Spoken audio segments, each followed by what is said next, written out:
మన ప్రభువును రక్షకుడు నైన యేసుక్రీస్తు శ్రేష్టమైనటువంటి నామములో మీ అందరికీ నా హృదయపూర్వకమైన శుభాలు వందనాలు తెలియజేయుచున్నాను.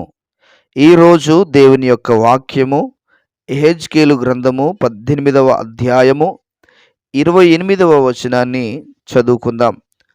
అతడు ఆలోచించుకొని తాను చేయుచూ వచ్చిన అతిక్రమ క్రియలన్నిటినీ చేయక మానెను గనుక అతడు మరణము నొందక అవశ్యముగా బ్రతుకును. మరొకసారి చదువుకుందాం. యెహెజ్కేలు గ్రంథము 18వ అధ్యాయము 28వ వచనాన్ని చదువుకుందాం. అతడు ఆలోచించుకొని తాను చేయుచూ వచ్చిన అతిక్రమ క్రియలన్నిటినీ చేయక మానెను గనుక అతడు మరణము నొందక అవశ్యముగా బ్రతుకును. దేవుని పరిశుద్ధ నామమునకు మహిమ కలుగునుగాక. క్రీస్తునందు నా ప్రియమైనటువంటి దేవుని బిడ్డలారా, మీ అందరికీ మరొకసారి వందనాలు తెలియజేయుచున్నాను. దేవునికి మహిమ కలుగునుగాక. చదవబడినటువంటి దేవుని లేఖనమును మనం జ్ఞాపకం చేసుకుంటే, దేవుని లేఖనములో రాయబడినటువంటి విషయాన్ని మనం ఆలోచించుకుంటే చూడండి, అతడు ఒక వ్యక్తి తాను చేద్దామనుకున్నటువంటి పాపములు, తాను చేద్దామనుకుని ఆలోచించుకున్నటువంటి అతిక్రమ క్రియలు ఏవైతే ఉన్నాయో అవి చేయకుండా మానాడు. చేయుచూ వచ్చినటువంటి అతిక్రమ క్రియలను, పాపదోషములను, దేవునికి ఆయాసకరమైనటువంటి విషయాలను అతడు మానాడు గనుక అతడు మరణము నొందక అవశ్యముగా బ్రతుకును అని దేవుని వాక్యం సెలవిస్తూ ఉన్నది. నా ప్రియమైనటువంటి దేవుని బిడ్డలారా, నా ప్రియమైనటువంటి దేవుని జనాంగమా, మన జీవితాలలో అనేక విధములైన ఆలోచనలు చోటు చేసుకుంటూ ఉంటాయి. చాలా చాలా ఆలోచనలు మనకు విరోధముగా పనిచేస్తూ ఉంటాయి, దేవునికి విరోధముగా పనిచేస్తూ ఉంటాయి.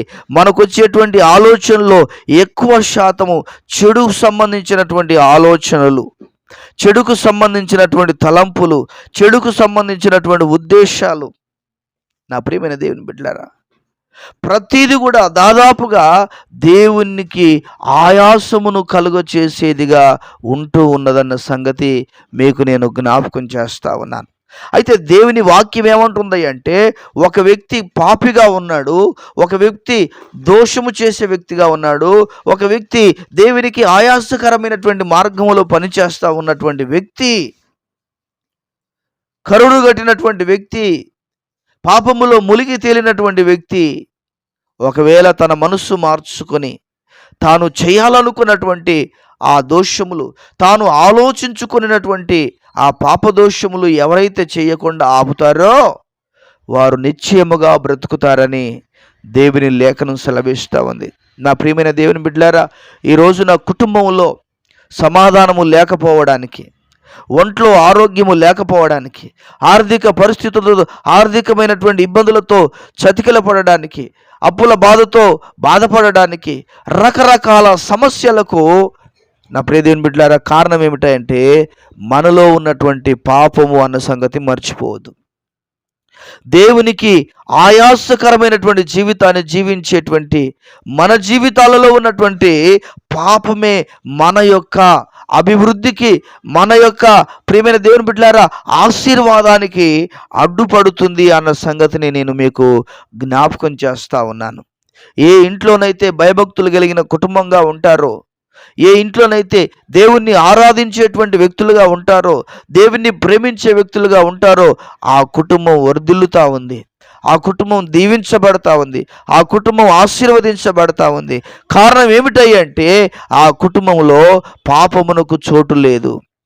ప్రియమైన దేవుని బిడ్డలారా, మనం అనుకుంటాం దొంగతనం చేయడం పాపం అనుకుంటాం, వ్యభిచారం చేయడం పాపం అనుకుంటాం, ఇతరులది ఆశించడం పాపం అనుకుంటాం, ఏమండి ఒకరిని చంపితే పాపం అనుకుంటాం, ఒకరిని చెరిస్తే పాపం అనుకుంటాం. అది మాత్రమే కాదు ప్రియులారా, దేవుని వాక్యం ఏం చెబుతుంది అంటే ఆజ్ఞ అతిక్రమమే పాపమని 1 యోహానులో రాయబడినటువంటి మాట. దేవుని ఆజ్ఞ ఏదైతే ఉందో దాన్ని అతిక్రమించడమే పాపము.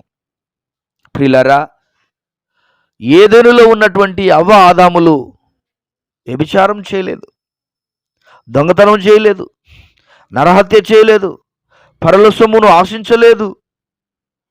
ఏం చేశారు వాళ్ళు? తినవద్దు అన్న పండును తిన్నారు. ఆజ్ఞను అతిక్రమించారు వారు. ఆజ్ఞను అతిక్రమించడం వలన వారిలోనికి పాపము ప్రవేశించింది, శాపము ప్రవేశించింది. ప్రియమైన దేవుని బిడ్డలారా, అప్పటి వరకు చక్కటి వాతావరణములో ఉన్నటువంటి అవ్వ ఆదాములు ఆ వాతావరణములో నుంచి గెంటివేయబడ్డారు, నెట్టివేయబడ్డారు. ప్రియులారా, గమనించాలి. దేవుని పిల్లలముగా ఉన్నటువంటి మనము గమనించాలి. ఆజ్ఞను అతిక్రమించడమే పాపము. దేవుని మందిరానికి వెళ్ళకపోవడమే పాపము. దేవుని మందిరములో ప్రకటిస్తున్నటువంటి వాక్యాన్ని వినకపోవడం పాపము. ఆ వాక్యాన్ని అనుసరించకపోవడం పాపము. దేవుని ఆరాధించకపోవడం పాపము. ప్రియులారా, దేవుని మాటలు ఏవైతే చెబుతున్నాయో ఆ మాటల ప్రకారంగా చేయకపోతే అది పాపము. కనుక ప్రియులారా, రాయబడినటువంటి దేవుని మాటల్లో నిజంగా దేవుడు కనికరం కలిగిన దేవుడు, నిజంగా దేవుడు ప్రేమ కలిగిన దేవుడు, నిజంగా దేవుడు ఆదరించగలిగిన దేవునిగా ఉన్నాడు. తన ఆలోచనలు మానుకుంటే, తన పాపపు స్థితిని మానుకుంటే నేను అతన్ని బ్రతికిస్తాను, అవశ్యముగా అతడు బ్రతుకుతాడు అని దేవుని వాక్యం సెలవిస్తుంది. ప్రియులారా, ఈ దినాన ఎక్కడ నువ్వు ఉండి దేవుని వాక్యం వింటున్నావో, భారతదేశంలో ఉండి వింటున్నావో లేకపోతే బయట దేశాల్లో ఉండి వింటున్నావో, ఒకవేళ నీ పాప స్థితిని నువ్వు మార్చుకుంటే నువ్వు బ్రతుకుతావు, నువ్వు క్షేమంగా ఉంటావు, నీవు దీవెనకరంగా ఉంటావు, నీవు ఆశీర్వాదకరంగా ఉంటావన్న సంగతిని మరిచిపోకు ప్రియ దేవుని బిడ్డ. కనుక ఈ వాక్యం వింటున్నటువంటి మీ అందరికీ నా హృదయపూర్వకమైనటువంటి వందనాలు తెలియజేస్తున్నాను. పాపస్థితి నుంచి మరలి మనం బ్రతుకున్నట్లుగా, జీవించున్నట్లుగా మన యొక్క మనసులను మార్చుకొని ముందుకు కొనసాగుదాం. అటువంటి కృప భాగ్యమును ప్రభువు మనందరికీ అనుగ్రహించునుగాక. Amen, amen. ప్రార్థన. ప్రియుడవైన తండ్రి, విన్న వాక్యము మా వినికిడిలో దీవించు.